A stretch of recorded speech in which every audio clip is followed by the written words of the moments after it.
Good day everyone. Today we're going to tackle about recreational resort and cuisines. So what is resort? Resort is a place people go for relaxation, vacation. It also offers amenities like accommodation, food, and activities.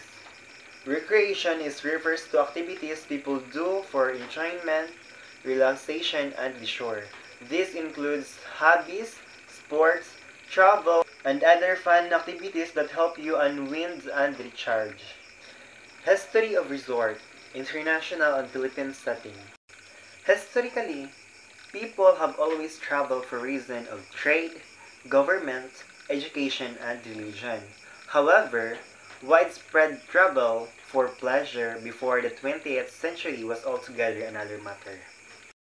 Early European origin of resort. Based on current and historical and archaeological evidence, the origin of the resort can be traced from the Romans, who were probably the first to build hotel entirely for recreational purposes. The development of spa resort. There are a couple of different explanations of the origin of the word and concept of spa. The most popular refers to the time in Roman Empire when the legionaries sought for a way to recover from their ailments and wounds received in the battles.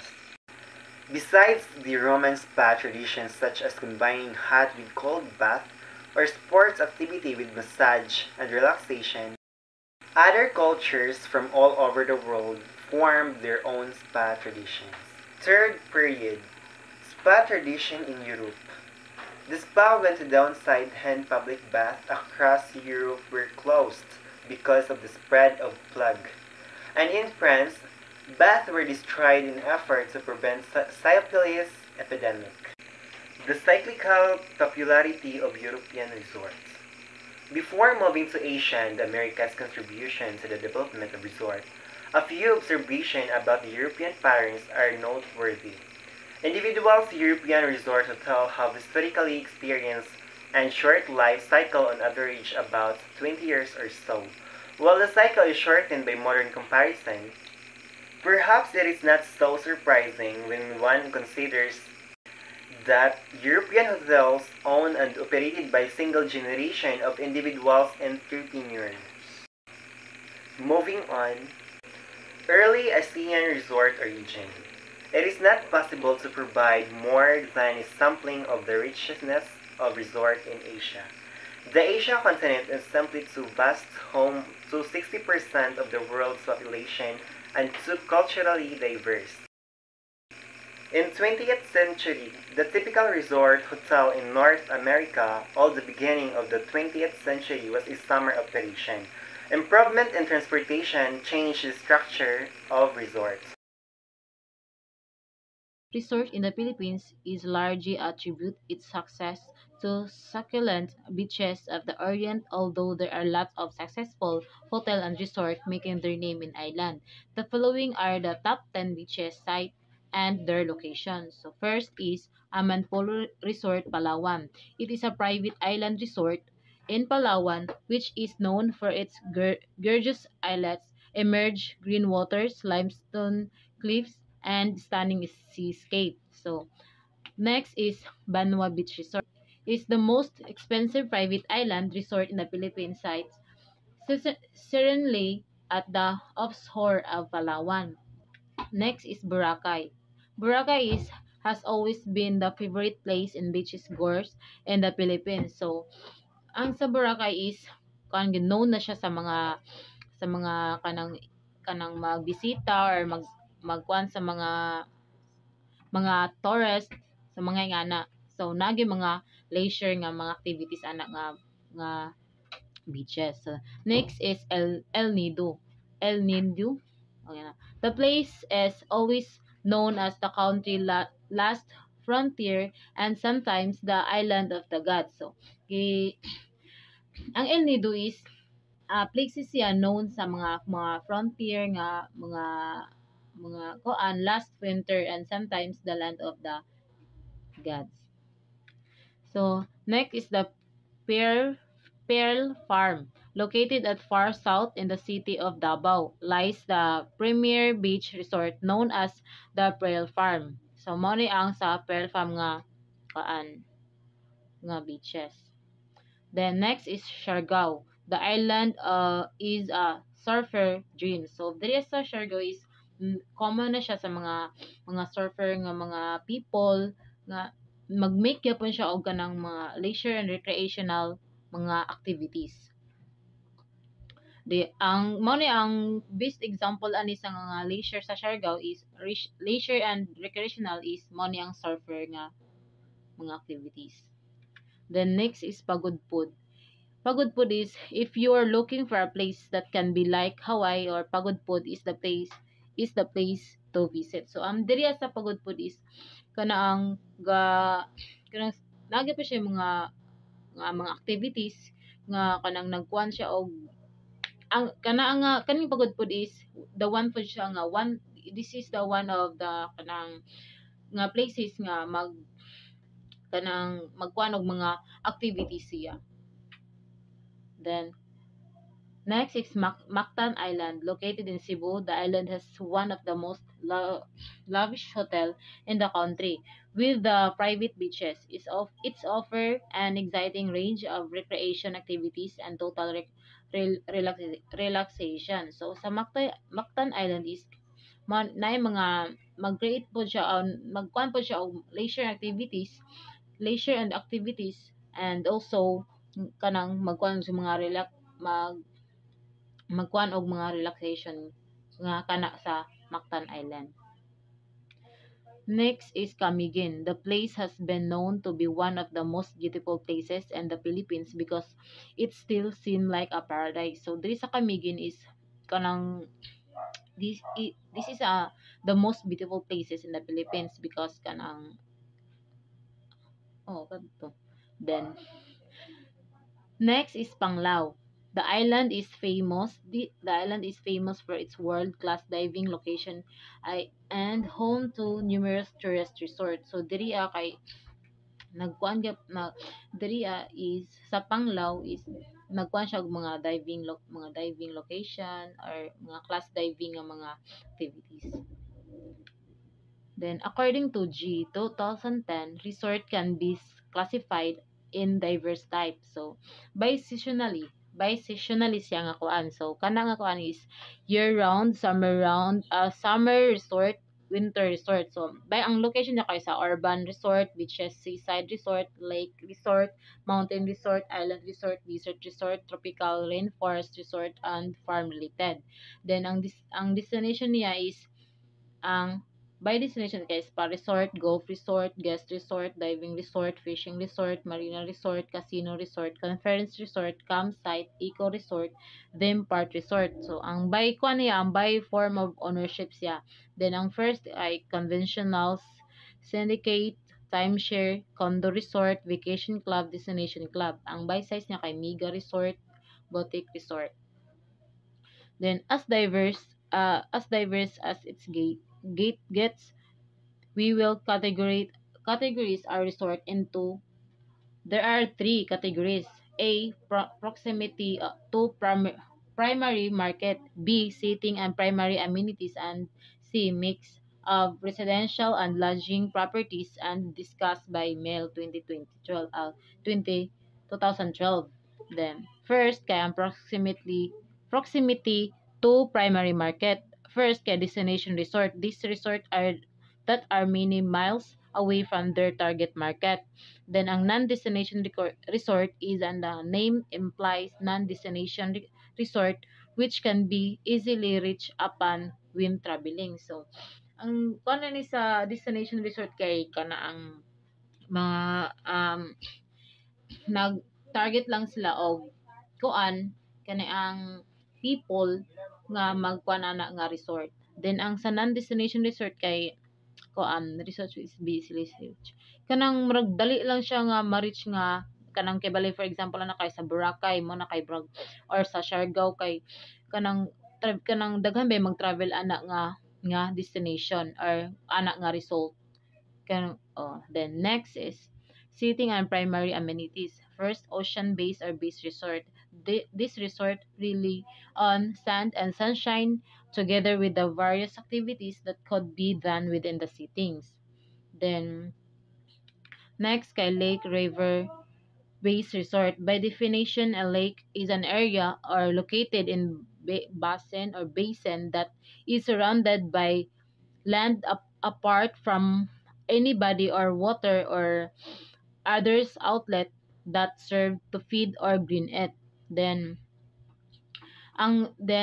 golf, tennis or base resort. So diri ang akoan, diri ang base resort or nga resort is more on kanang mga activities nga or mga leisure activities nga or recreational activities kay mga sa golf course, mga tennis, dra nga resort.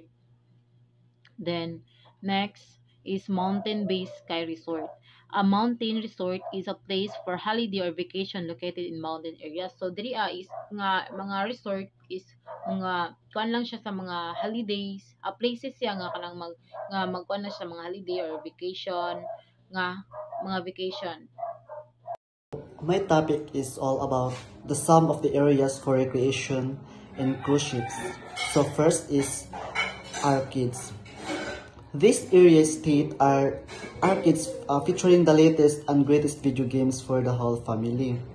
So, ang arcades is can refer to many things. So, an architectural feature with a row of arcades and a public place with a copyright games like mga video games arcade or shopping arcade with shops under a roof. So, the architectural meaning comes from the Latin word for arc and describes covered passageway with arches. Next is water recreation. So, cruise ships offer a lot of water recreation, although it is already the sea because of the vastness. It could offer large facilities for water recreation. Water recreation includes a wide range of activities performed and near water such as kanang swimming, boating, and fishing, as well as more specialized water sports like surfing, kanang wakeboarding, and scuba diving. Wala siya ang kanang sa water recreation. So third is spa and fitness. Tranquility Pampering. So dire ang kanang mga kuan kaning it refers to a facility that combines services for relaxation and beauty. Kanang dire ang kanang mga treatment with exercise physical training. Spa often includes elements like kanang massage, facials, and steam rooms and pools, while the fitness component provides exercise equipment, classes, and personal training. So these facilities promote holistic wellness, and both activities improve physical health and treatment to restore and the kanang mga stress body. Fourth is kanang sport day. Kuan siya kaning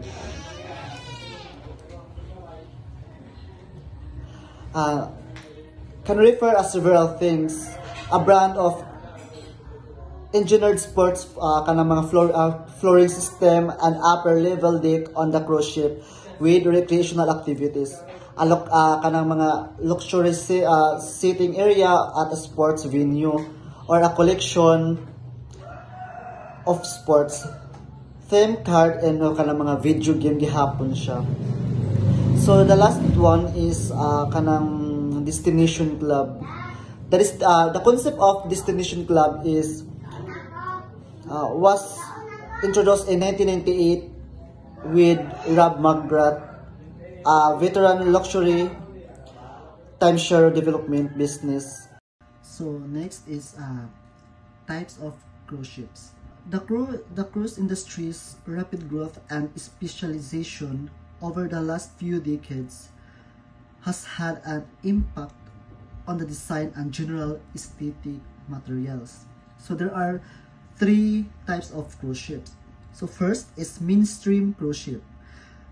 The most common and well-known cruise ship designed to meet the needs of the vast majority of guests and equipped with a variety of typical. So next is mega cruise ship. Mega cruise ship can seat more than 5,000 passengers and are now the world's largest and most sophisticated vessels. Next is ocean cruise ship. Long and global cruise ship are built to the highest standards in order to endure the harsh mga circumstances of ocean. Mix of residential and lodging properties. First is traditional lodging and resort hotel. The resort hotel is most common form of resort development.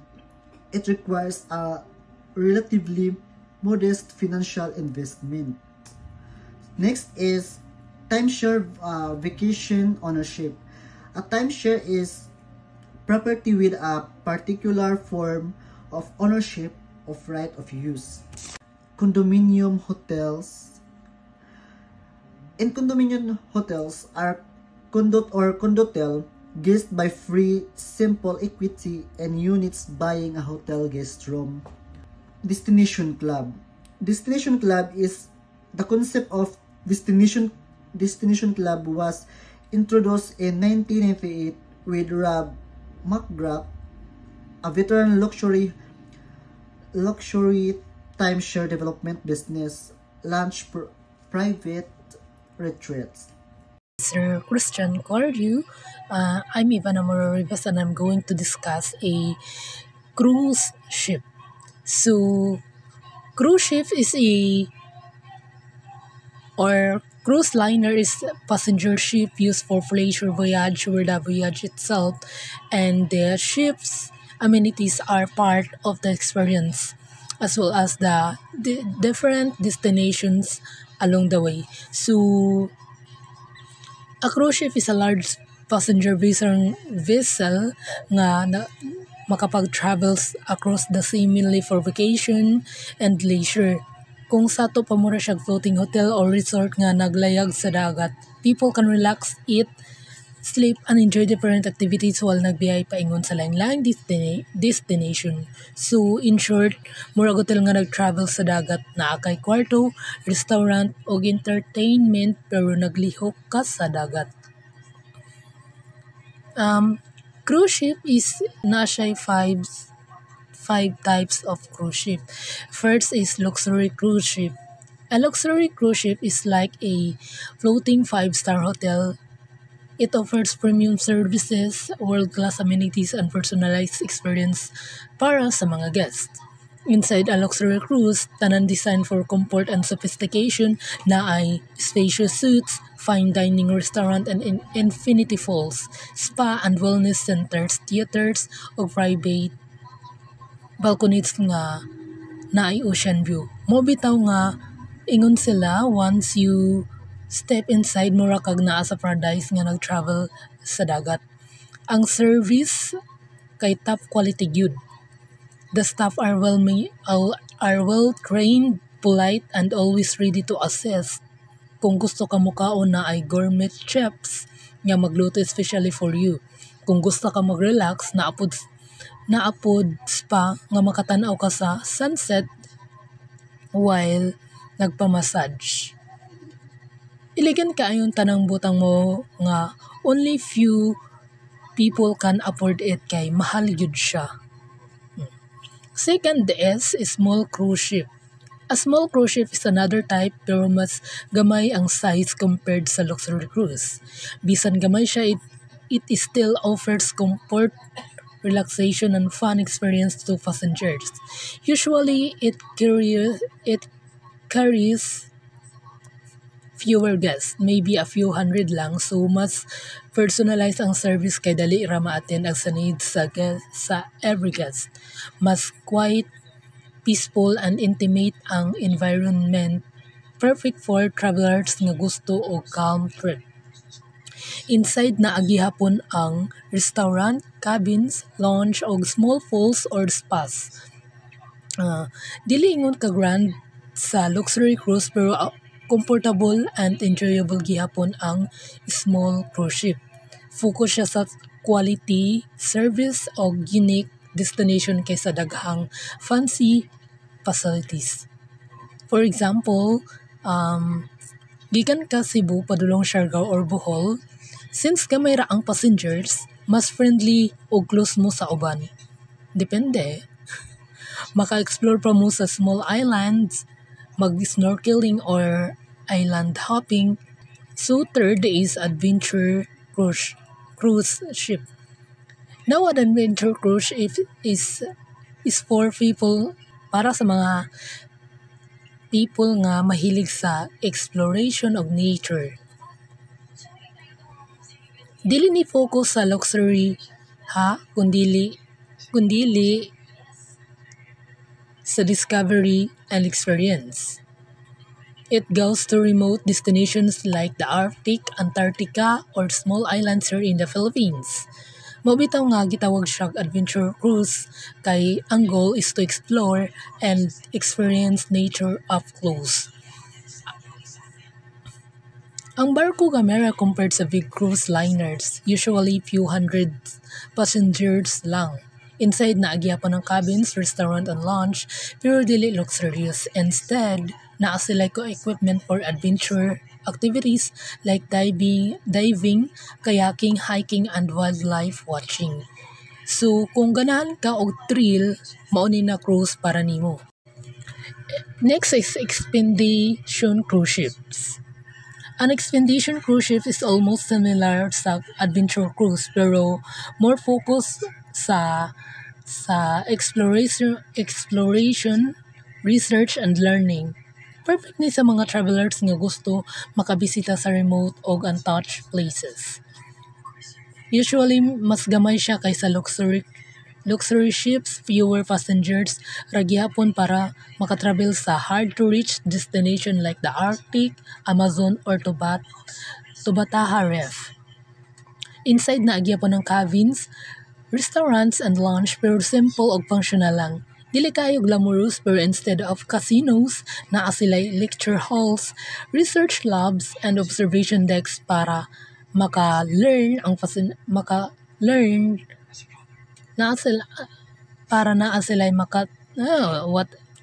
para makakaton ang passengers about wildlife, geography, or marine life.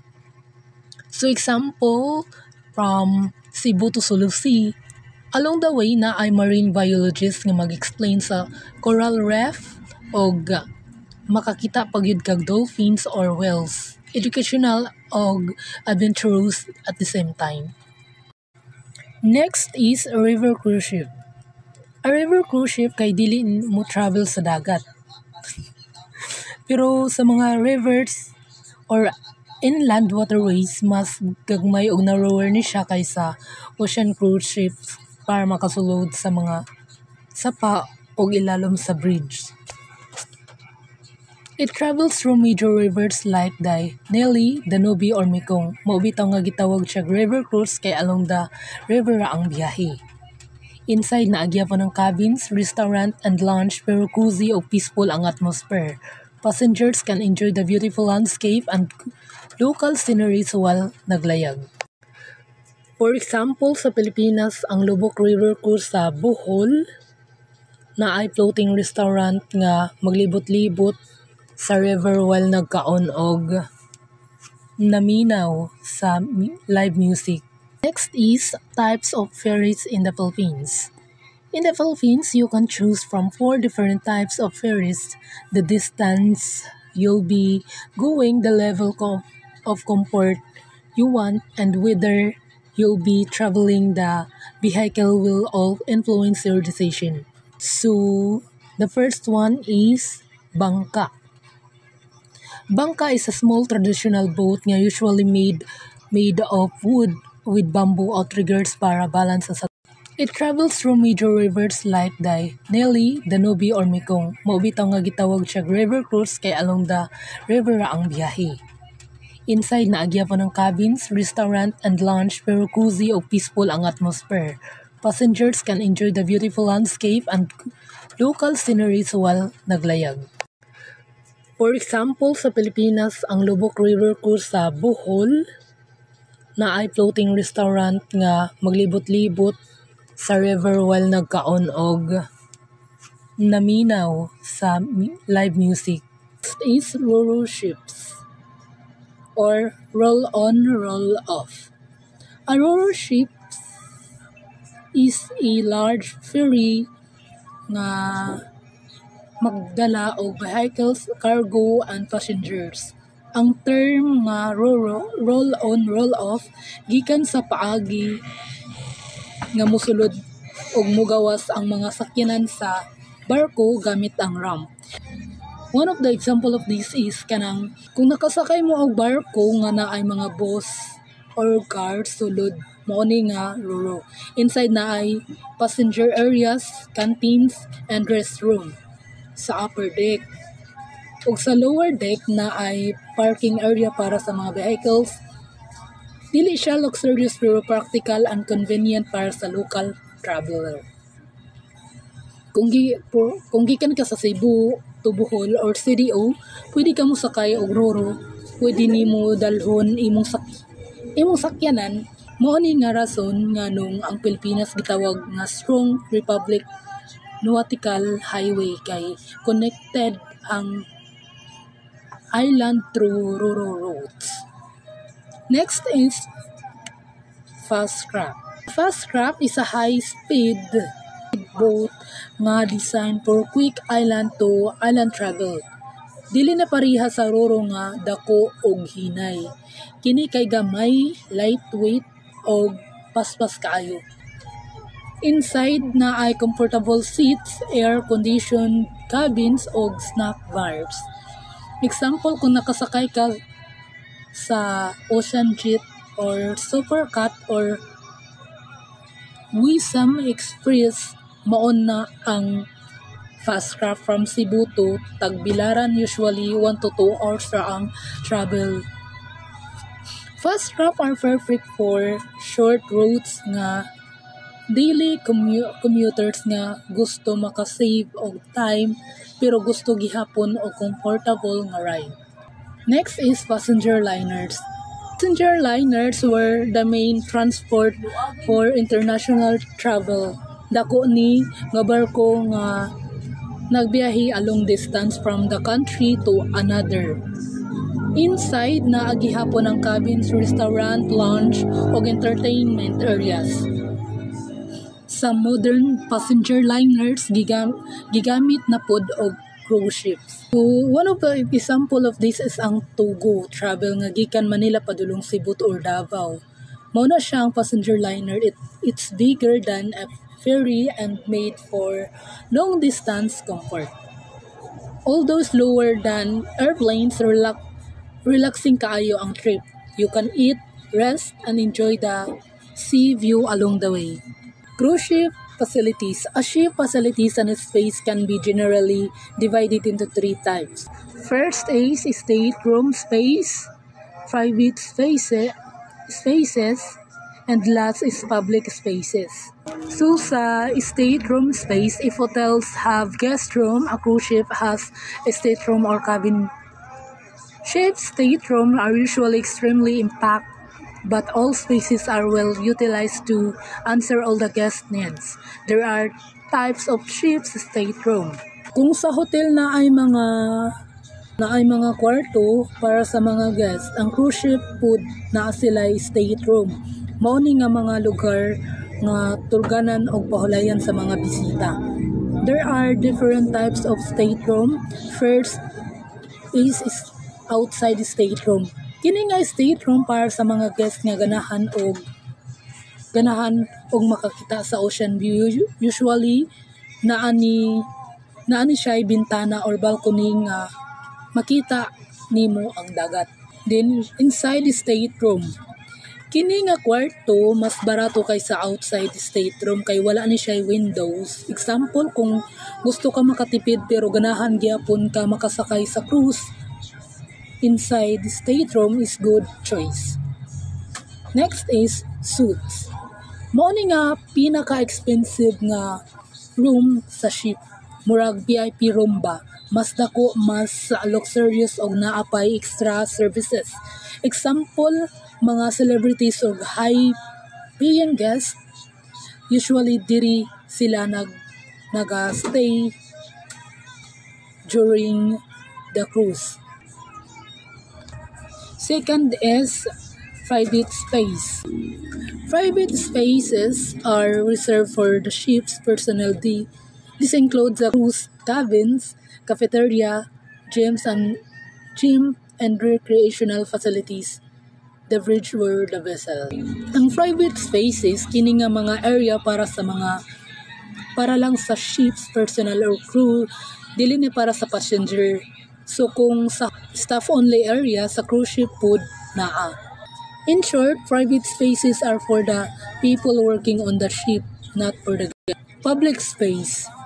Public space, these are areas indicated to the passengers' usage. Public space, kini nga mga lugar para sa mga passengers. Mao ni ang makit-an nimo kung maglibot-libot ka sa cruise ship. Naa sila'y reception area, mao ni ang front desk kung asa ka mo inquire or mag-check-in, check-out. Dining room, mao ni ang ilang restaurant area sa ship, diri magkaon ang guest. Showroom, sa showroom kay diri ginahimo ang mga entertainment shows, concerts o performance. Full area diri ka makalangoy, mag-relax o mag-sunbathing. Gym, spa, and sport facilities for fitness and relaxation, makapamasahi or makapa-workout ka. Then, next is children's area. Para ni sa mga bata naanay sila playground or kiddie activities. Next is gift shop. Diri ka makapalit og mga souvenirs or essentials. Next is clinic. In case magkasakit ka during the cruise, naa sila doctor and nurse. The second one is internet centers. Para kani is mga kuan sa mga wifi kana para for connections para maka-online ka. Last is casino operation for entertainment sa mga gusto magdula o casino games. Public space are for passengers while private space are for the crew and stateroom space are where guests stay.